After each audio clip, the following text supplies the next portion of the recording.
I had an uncomfortable feeling in my stomach when I got home from work. I had no idea why, but I had a feeling I was going to learn. I usually spend Friday evenings alone in the office making sure everything is ready for the busy Saturday. So it was strange for me that it was only 4 o'clock on a Friday evening. I am Mark Barker, and I am the owner of Barker Autos.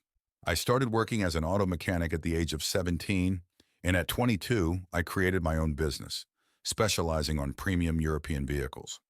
I now own 4 shops in the district, and at 38, my business is estimated to be worth millions of dollars, conservatively. My wife Hannah had requested me to go home early, so I did. She needed to talk about something serious. I've been married to Hannah, 37, for 12 years. A spark between us arose when her father asked me to locate her an automobile for her 20th birthday. We were married a year after she picked up the automobile. James, 16, and Martin, 14, are our 2 kids. Hannah's father, John, is an accountant and a partner in a firm, dedicating a lot of time to helping me with the business. Hannah's mother, Stephanie, nicknames me the chubby monkey and makes it clear she thinks her daughter could have done better. Hannah has an older brother, Alexander, Alex, who never married, and a younger sister, Susan, married to a lawyer named Barkley. Barkley fancies himself a shark, but is actually a litigation attorney. Stephanie considers him the best son-in-law in the world. In her early teens, Susan experienced a life-altering event that necessitated surgery, preventing her from becoming a mother. Stephanie is upset because our 2 kids are her only grandchildren as a result. Susan experienced depression as a result of her mother's incessant mention of her grandchildren. Hannah has a strong bond with her sister. I brought up adoption during a family get-together, to which Stephanie angrily objected, stating she preferred biological grandkids. Hannah then proposed using a surrogate. When Susan inquired about the process, I described in vitro fertilization. Stephanie questioned the egg donor and wrote it off as too complicated. Later, Hannah and I discussed Susan's situation. I offered my eggs for IVF, explaining that egg extraction wasn't difficult. This way, Stephanie could have biological grandchildren. This conversation happened about 3 months ago, and the topic has come up every few weeks since. My uneasy feeling was due to Hannah's recent strange behavior. She'd been secretive with her phone, and we hadn't been intimate for over a week. Approaching the house, I saw John and Stephanie's car, Susan and Barkley's car, and several others belonging to distant relatives, confirming my bad feeling. I parked and entered through the garage, unnoticed. John taught me to always carry a dictaphone so I could take notes. With the assurance that it would record the most of the talk, I switched it on and returned it to my pocket. I inhaled deeply and went into the kitchen. 8 were seated, 2 aunts, Joan and Karen, in dining room chairs, Hannah, John, and Stephanie on a 3-seater sofa, Susan and Barkley on a double sofa, Alex in an armchair. There was an empty chair in front of Hannah and Stephanie from my home of Vice. It was obvious that this was a planned ambush. As I closed the door, Hannah invited me to join them, saying they wanted my opinion. I thought, they'll offer me something I can't refuse. I sat on a bar stool, distancing myself and making them look up at me. I said nothing, looking directly at Hannah, showing my irritation. She blushed and couldn't hold my gaze. I looked around. John and Alex stared at me. Stephanie had a triumphant look. Barkley smiled as if he had bested me, and Susan smiled, something she hadn't done in a long time. Hannah remained silent, waiting for me to speak. I continued staring at her.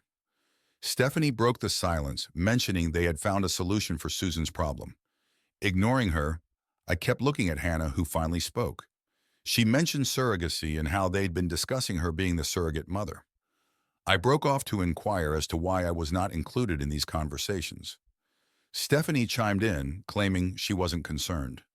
I inhaled deeply and turned to face Stephanie while keeping my eyes fixed on Hannah. It naturally has an impact on the kids in me. Hannah has experienced difficult pregnancies, requiring hospital stays due to elevated blood pressure. This strategy would permanently remove her from our lives. Stephanie's triumphant look grew as she said the child would be conceived in love, not in a test tube. Realizing this was an ambush, I felt anger rising. I demanded Hannah explain everything. She revealed she stopped taking birth control pills 2 months ago and planned for Barkley to move in during her fertility window to conceive naturally. As I stood before her, I sensed Barkley's hand resting on my shoulder. I attempted to get away, but he gripped me tightly and warned me not to make any stupid moves. I ordered everyone out of my home. John attempted to raise Stephanie, but she insisted on staying. I threatened to punch Stephanie if she didn't leave in 10 seconds, John. After realizing that I was serious, she walked away. Hannah announced that we had a lot to talk about and asked everyone to leave. I went to my office, locked the door, and downloaded the recorded conversation. Hannah shouted that I was being rude and should discuss everything like an adult. Ignoring her, I accessed her phone records from our office system, finding all her messages and calls about the plan. It was clear Stephanie had insisted on natural conception, believing it would result in a more emotionally mature child. After gathering my thoughts and requesting a divorce suggestion from a lawyer, I discovered Hannah sipping wine. She looked angry, but the first wave of wrath had passed. "Did you really think I would swallow this sudden nonsense?" I asked, giving her a sharp look. Her temper erupted once more. She said, "What do you mean by nonsense? We agreed to help my sister out of her depression, and now you're acting like a spoiled child, throwing my family out of our house." I laughed. "You want to commit adultery under the guise of providing a child for your sister, and you're angry with me for rejecting it? Hannah, think about what you're proposing. Remember, this is also my house, and anyone who disrespects me in it will face my wrath." The word divorce left her speechless momentarily, but she quickly regained her composure. "If you divorce me, I'll leave you penniless, paying child support and alimony. I'll also get half of the business, which I'll sell to anyone who wants it." I chuckled once more. "I hope Barkley's advice hasn't been too much of an influence on you. It's not only wrong, but it will also result in me taking away your share benefit designation. To be clear, this house is not marital property. Both the land it sits on and the house itself came into my possession prior to our marriage. I signed a prenuptial agreement with you. I have no claim on the business that you and your father jointly operate, and you have no claim on mine. Your medical history will demonstrate that you are unfit to raise the children if you intend to become pregnant by someone else. Recall that you were admitted to the hospital for excessive blood pressure during both of your pregnancies. If you want a dirty fight, I'll give it to you. You won't become pregnant with Barkley's baby if you plan to stay married to me, and I won't accept IVF because I no longer trust you. You've made this a win-or-lose situation, and the win is our marriage. Now, where are the kids? I want to see them." She realized she had to backtrack. "They're at the Pattersons' house at number 37. I'll go get them now. Please cook dinner. I left a couple of pizzas in the fridge." Before going to bed, I played in the garden with the kids while reheating the pizza. Even though I knew I had to speak with Hannah, I couldn't stand the discussion. I played soccer in the garden until I was exhausted. So around 10:30, both kids went to bed. I finally reached my breaking point. After getting a beer from the refrigerator, I moved to the corner where Hannah was sitting. I took a long swallow of my beer, sat down in front of her on the three-seater sofa and said, "Did you really think I would agree to you betraying me? Did you think I would make my own bed if you had a kid for Susan? You don't understand the contempt and humiliation you plan to throw on me." I noticed Hannah's sad expression. "I have to do something for Susan. My sister is completely depressed. My mother hates IVF, and Barkley says they can't afford it anyway. If you don't let me, I'm afraid Susan will harm herself and she'll never forgive me." "Is this blackmail?" I asked. "You're turning me into a cuckold, so there's no way you and Barkley can arrange this to get pregnant. If you can't afford IVF, we'll give you the money or split the cost with your parents. If your mother doesn't like it, then it's their problem. I've already asked the company lawyer for a recommendation for a divorce attorney. I'm serious. Do this and we'll part ways. Don't put the expenses on me. I won't stay married to a traitor, and if you do that, you'll become one." I heard the bedroom door crash as she cried and fled the room. I made the decision not to sleep next to her that night, even though I wasn't sure if she had locked it. It disgusted me to think that she might try to woo me, and I wanted her to experience what it would be like if I did the same. I went into the office, shut the door, and looked over her previous messages. As it came out, they were group texting each other. Susan was really upset as she expressed that she didn't know what to do if she didn't have a child in her arms and that this was her only chance. Hannah promised to take care of me. I checked my email and saw that Tony, the company lawyer, had responded. The email said a divorce lawyer would write to me with their demands. I replied and discussed everything. Then I closed the computer, opened the sofa bed, and went to sleep. Someone was attempting to open the office door when I woke up. Hannah gave me a half scream and a thump. "What are you doing, Mark? What kept you from going to bed?" When I looked at my watch after getting up, I saw that it was 4:30 a.m. Hannah was standing in the hallway in her bathrobe, half open with nothing underneath. When I unlocked and opened the door, I gave her a quiet glance. "What's the problem?" she asked. "I've been waiting for you in bed. I thought we could at least cuddle and take the opportunity to talk calmly and figure out how I can assure you that your jealousy is unfounded." There were more messages in the group, but I didn't want to reveal that I had access. "Good night, Hannah. Go to bed and reflect on the damage you're doing to our marriage and how you're neglecting my feelings and self-esteem." I closed and locked the door, turned off the light, but stood by the door listening. I saw the light under the door and knew Hannah was still there. I thought I heard a sigh and then the light went off. Saturday was the following day, and although I typically left work later on Saturdays, I left early that particular day. I thought Hannah would take a different tack. The normal game plan from last night was to either turn into a lovely lady who showed me what a wonderful wife and mother she was, or turn into a nasty person who would try to ruin my life if I refused to give in to her demands. I thought we would start with the former and work our way down to the opposite. I stayed in the office until around 5:30 after everyone had left. I couldn't muster the strength to go back home. I realized our marriage was like a mirror, and Hannah had thrown a very large brick at it. The mirror was broken, and it would always be broken. I began to think our marriage was doomed no matter what I did. I arrived home around 6 o'clock. Hannah was in the kitchen wearing her figure-hugging summer dress and flawless makeup. Normally, I would have practically attacked her in the kitchen, but this time, I didn't even pay attention. I went to the guest bedroom to change. After about 25 minutes, she called from upstairs. "Mark, dinner is ready." I wanted to give a good impression to the kids, but I wanted Hannah to understand that her image as a loving wife wouldn't change my decision. Hannah and I both had a glass of red wine waiting for us when I sat down. My greatest Saturday night meal was served when she arrived at the table with a plate full of steak, mushrooms, and a hearty helping of French fries.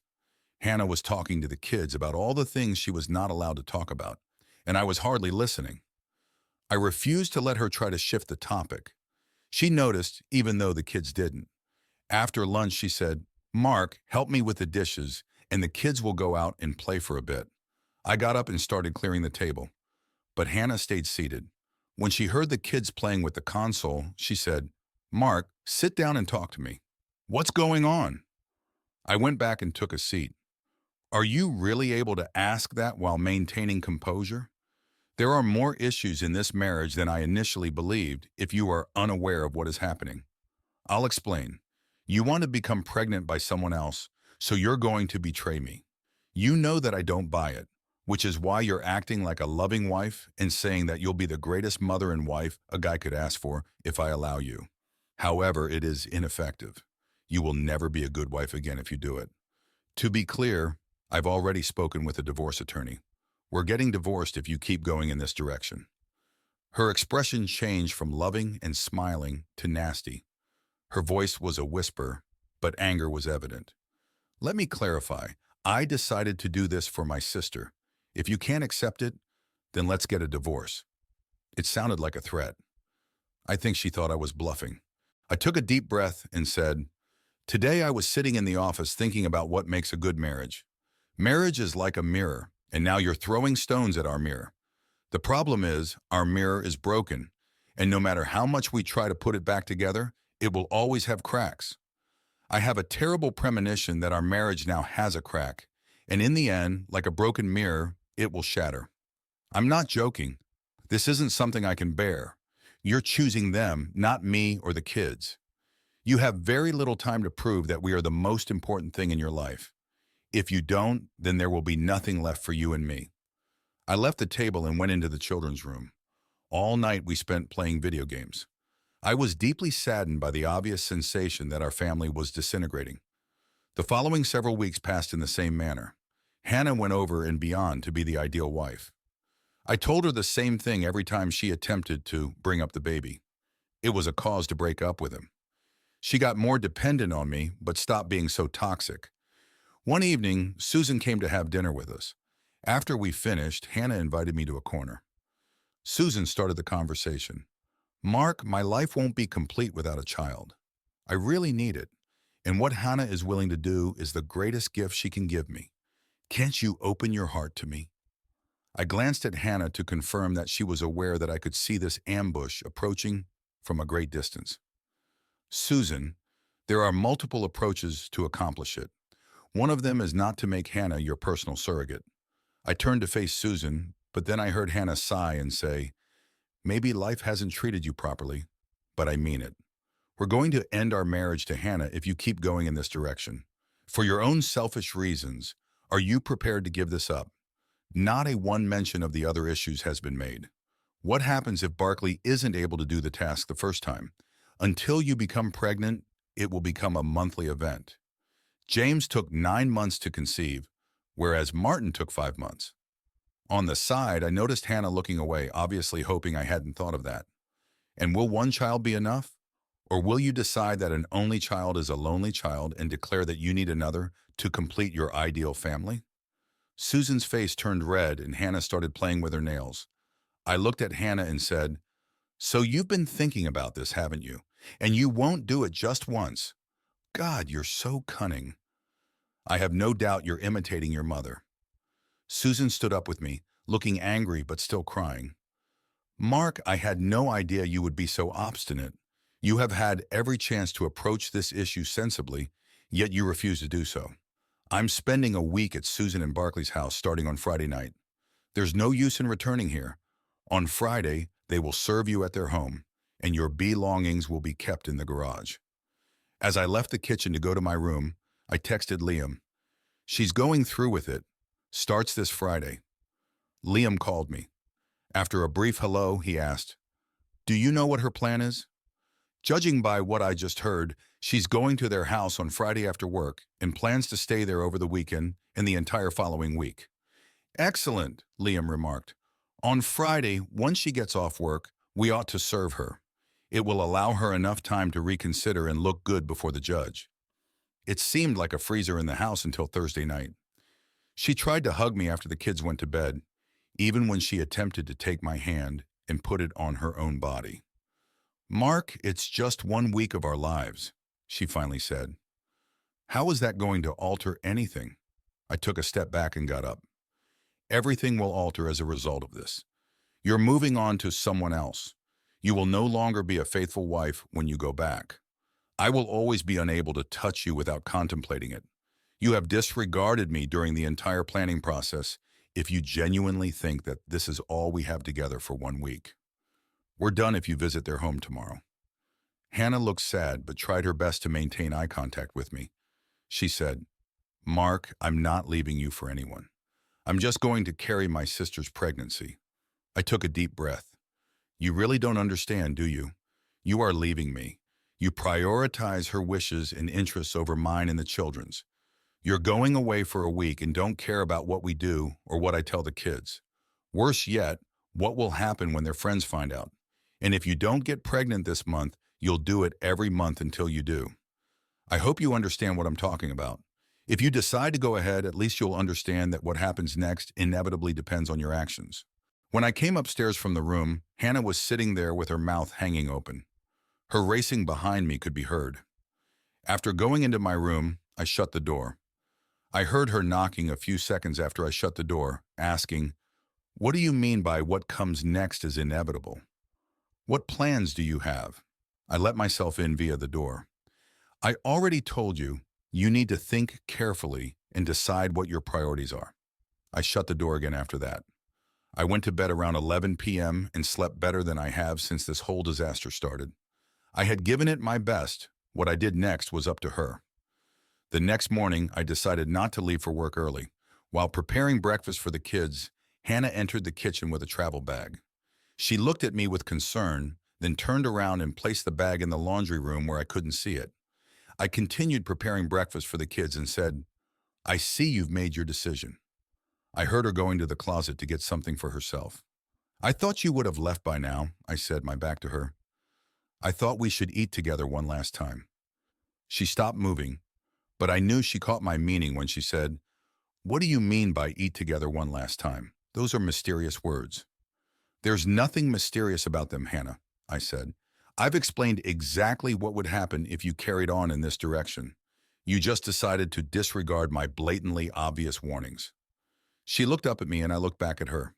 She recognized that I was serious for the first time since this whole disaster started. Her expression when she said, "I can't back down now," was one of concern. "If I don't do this, I fear for Susan's mental health." I shrugged. Our family ceased to be the most important thing a long time ago. Then I yelled, "Kids, breakfast is ready." I grabbed my keys and said, "See you later." I walked alongside her to the door. She grabbed my hand. "Not even a farewell kiss?" she asked. "No, thanks. I don't want to take anything away from Barkley," I replied. I let go of her hand before she could move and headed for the door. When it closed, I heard her crying, "Mark, please. I need you to be there for me when I do this."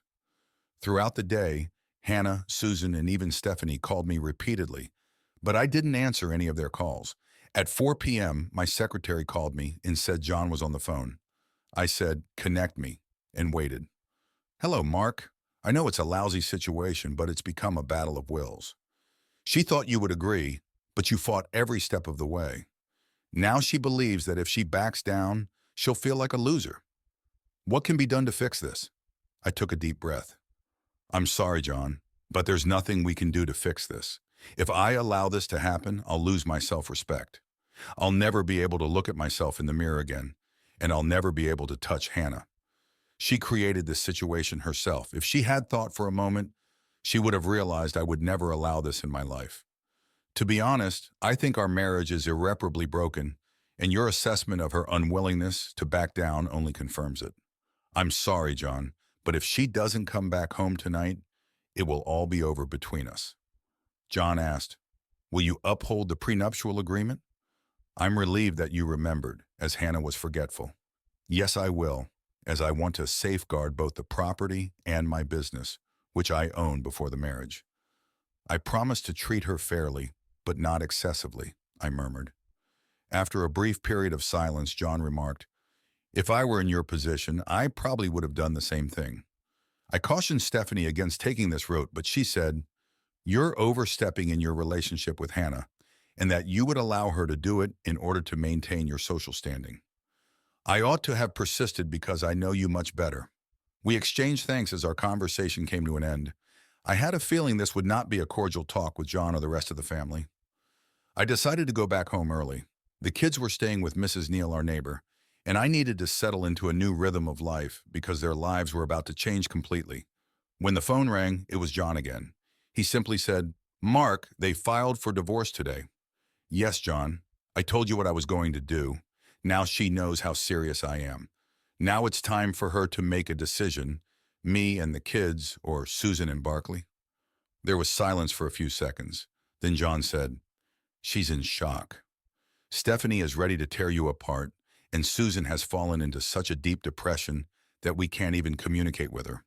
I'm sorry, John, but now you know how I felt for the past 4 weeks. It's not my fault, but I have no choice. Tell Hannah that her actions will give me the answer. If she comes back home, we can talk. If not, then I'll understand that I'm second in her priorities. With that, I hung up the phone. I didn't need his response and went home, picked up the kids, and ordered pizza for dinner. If Hannah comes back home, it will be a war zone. I was turning on the dishwasher after we had already completed dinner when I heard an oncoming automobile. I noticed Stephanie and Hannah getting out of the car when I peered out the window. I went to the living room and ordered the kids to play on their computers in their rooms. I detested this room now because so many horrible things had occurred in it recently. Hannah and Stephanie burst through the door first and second, respectively. Her face was full of rage, but John restrained her. "Stephanie, our goal is to assist you, not to worsen your situation. You ought to allow Mark and Hannah to speak. Stephanie turned sharply. How could we make things worse? This man simply prevents us from having grandchildren. I won't stand for it. I saw the look on John's face and suspected that even in her anger, Stephanie had caught the same look and had the sense to stay quiet. Hannah walked in behind her as if she were heading to the gallows, holding a brown envelope in her hand, clearly in tears. She sat on the couch looking at me while I sat in the only chair. John seated Stephanie at the kitchen table and then made coffee.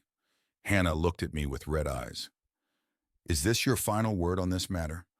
I responded briefly. Yes. Is there really no room for negotiation? She asked again. I felt sick to my stomach even thinking about her question, since I was so horrified with how I had been treated. You just wanted to do it your way, Hannah. As I've previously stated 4 weeks ago, it's too little, too late. I don't think I can trust you not to betray me covertly.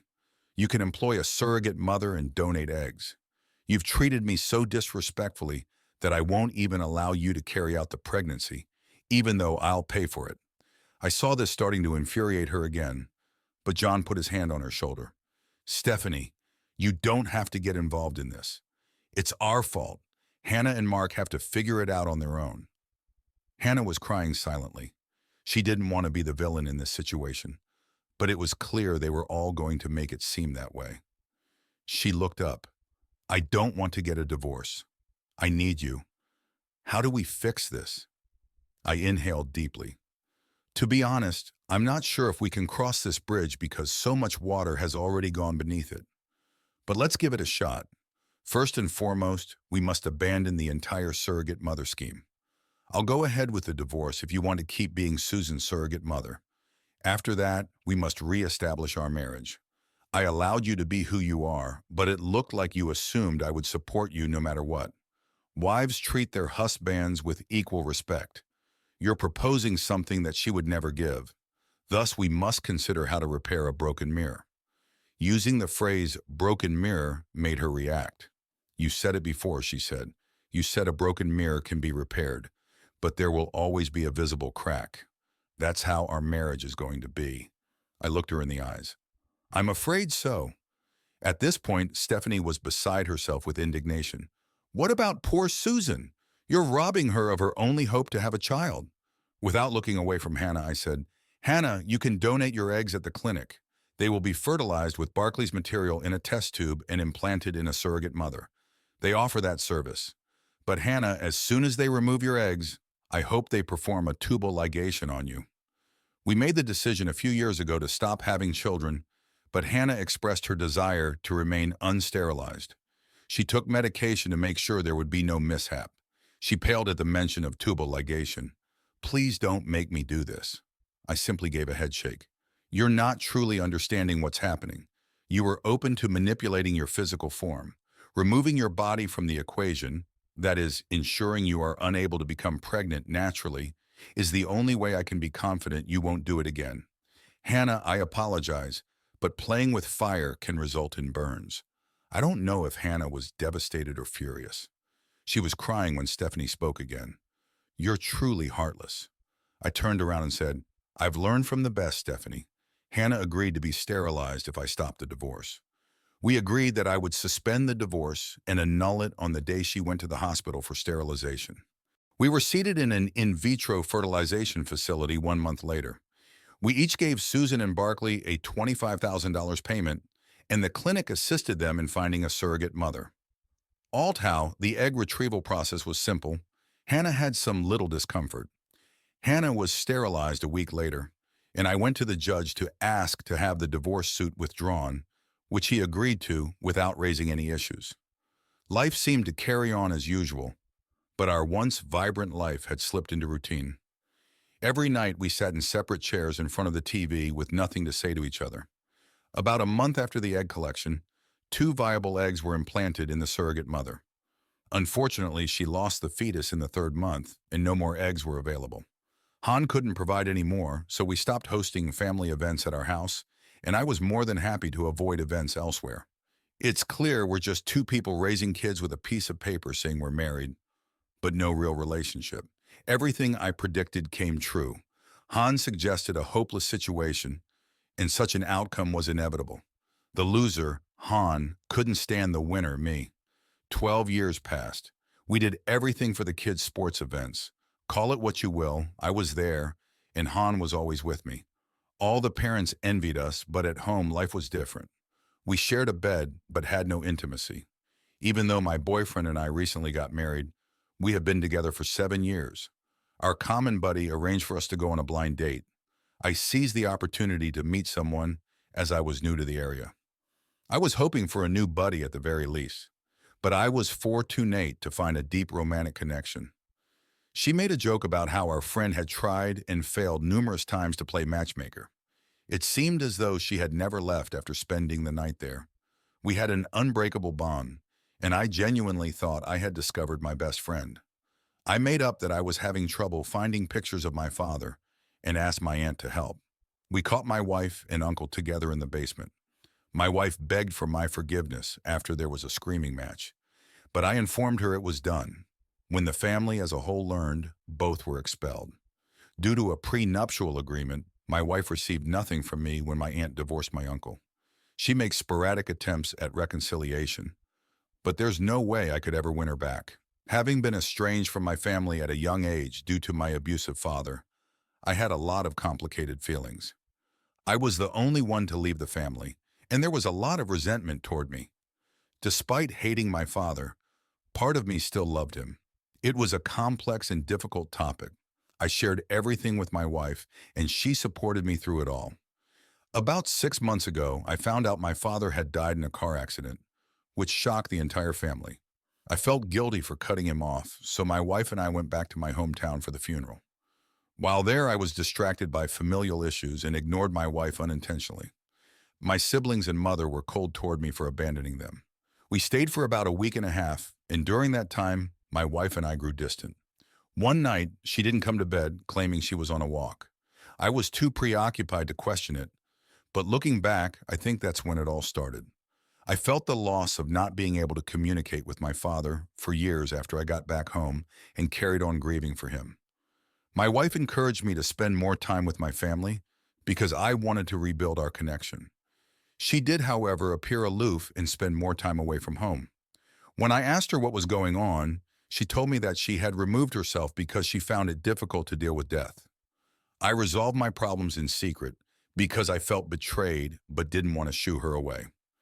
She continued to act distant in spite of this, which made me suspicious. One night, while sitting on the couch, I saw a call on her phone from my hometown's area code. She claimed it was a friend from work, but I didn't believe her. She left shortly after and took her phone. I found her in our bedroom with her shirt off, and she awkwardly explained she had spilled water on herself. My instincts told me something else was going on, so later that night I checked her phone while she slept. I found topless photos and messages exchanged with an unknown number. It became clear she had been sexting with someone since my father's funeral. Eventually, I recognized a tattoo in one of the photos. It was my uncle. My wife had been cheating on me with my dad's brother during his funeral. I saved evidence for our divorce hearings. My uncle was married with 5 children, and he threw it all away to sleep with my wife. There was a birthday party for my grandma coming up, and I decided to confront them there. I want to start by saying how sorry I am to hear of your father's passing. It sounds like your wife should have supported you instead of being self-centered because you were dealing with very difficult emotions. That she would share a bed with your uncle at such a trying time for your family is disgusting. I'm happy that you were able to catch them and that everything turned out well for you. I'm hoping that you and your aunt can put this behind you and concentrate on your family going forward, becoming more accepting of others.